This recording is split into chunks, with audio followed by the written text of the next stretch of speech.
Juste avant que la vidéo commence, je prends un petit moment pour vous demander de vous abonner. Vraiment, ça peut m'aider à faire grimper la chaîne. Donc je compte sur vous. Bonne vidéo! Salut à tous, salut les Nakama. On se retrouve pour une nouvelle vidéo. Donc vous avez vu, j'ai investi. Merci à Daniel pour le micro et le bras articulé, je l'ai enfin reçu. Donc sans plus tarder, on se retrouve comme vous l'avez vu au titre pour la vidéo du jour. 3 clés mentales, 3 axes de réflexion pour améliorer son état d'esprit au basket. J'essaye toujours de vous trouver des conseils ou des astuces qui peuvent me servir aussi à moi-même en tant que basketteur. Comme ça, on est tous gagnants et on peut tous progresser. N'oubliez pas, vraiment, c'est important, vraiment, abonnez-vous, comme ça, on prend des abonnés. C'est du soutien, donc si vous pouvez le faire, ça me fait énormément plaisir. Donc, 3 clés pour améliorer son état d'esprit au basket, c'est parti. Alors, le premier point, ça va être la visualisation positive. Qu'est-ce que la visualisation positive? C'est pas facile à dire, mais on va y arriver. C'est le fait de se voir soi-même. En fait, on se projette en train de réaliser des actions positives. Donc, ça peut être un tir important dans un match, une bonne défense, prendre un rebond, faire une bonne passe. Quelle que soit l'action, mais qu'elle soit positive. Donc, on s'imagine en train de la faire. Et le fait de faire ça, vous essayez de le faire vraiment régulièrement. C'est un peu de l'idéalisme. Le positif attire le positif. Et le fait de vous voir faire des actions positives, vous aurez l'état d'esprit qui va aller avec. Ça pourra que vous apporter du plus.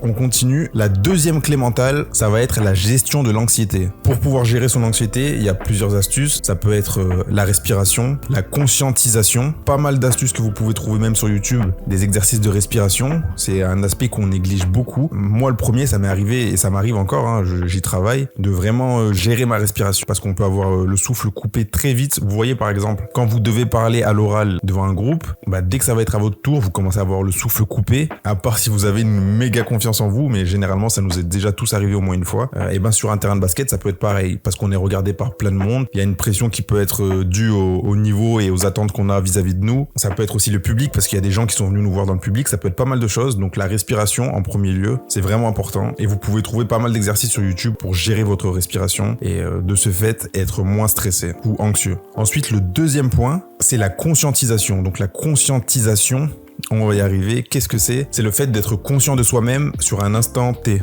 Là, en l'occurrence, sur un terrain de basket, c'est le fait de ne pas se laisser parasiter par une quelconque pensée autre que votre rôle que vous devez jouer sur le terrain. Prendre l'exemple des cours en école, mais généralement, quand on est en cours, on a 1 heure de cours, on n'est jamais concentré 1 heure, parce qu'on a toujours des pensées parasites, d'ailleurs, qui peuvent être aussi des pensées du basket. Pour arriver à faire cet exercice de conscientisation et d'être conscient de soi-même dans l'instant présent, ne pas se laisser disperser par des pensées, il faut que vous essayiez d'être concentré sur le terrain, mais vraiment à 100%. Quand vous voyez que vous commencez à vous évader pour telle ou telle pensée, vous recadrez vraiment très vite en vous concentrant uniquement sur les objectifs du basket, pour votre match en tout cas. Pour vous aider à faire ça, donnez-vous des objectifs personnels pour votre match. Par exemple, là je dois effectuer une bonne défense. Une fois que la défense est finie, sur l'attaque suivante, je vais essayer de bien me placer, je vais essayer de prendre un bon tir. Une fois que vous avez fini cette action, sur l'action d'après, mettez-vous un objectif. Comme ça, vous êtes toujours concentré en permanence et ça vous évite de vous perdre dans des pensées autre que le basket. Ça va vous permettre d'avoir un meilleur état d'esprit, d'être plus concentré, d'être plus performant.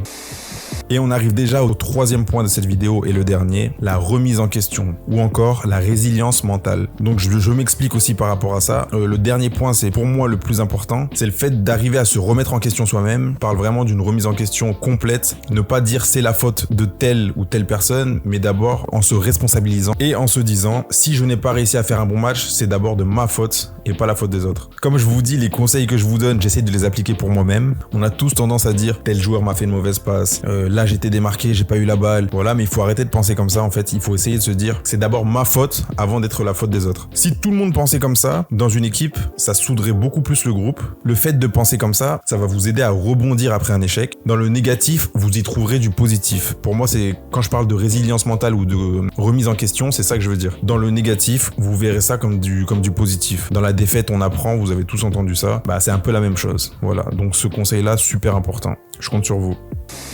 Voilà, c'était les 3 clés mentales que je pouvais vous proposer pour avoir un meilleur état d'esprit et de ce fait progresser au basket. Dites-moi ce que vous en avez pensé en commentaire, savoir si ce format ça vous plaît aussi. Je pense que je vais continuer parce que moi en tout cas ça me plaît. Et puis si je peux en aider même 1 ou 2 ou plus, pour moi c'est déjà mission réussie. N'hésitez pas vraiment à vous abonner, liker, commenter, partager, appliquer les conseils que je viens de vous donner. Et voilà les Nakama, on se dit à plus tard pour une prochaine vidéo. Salut!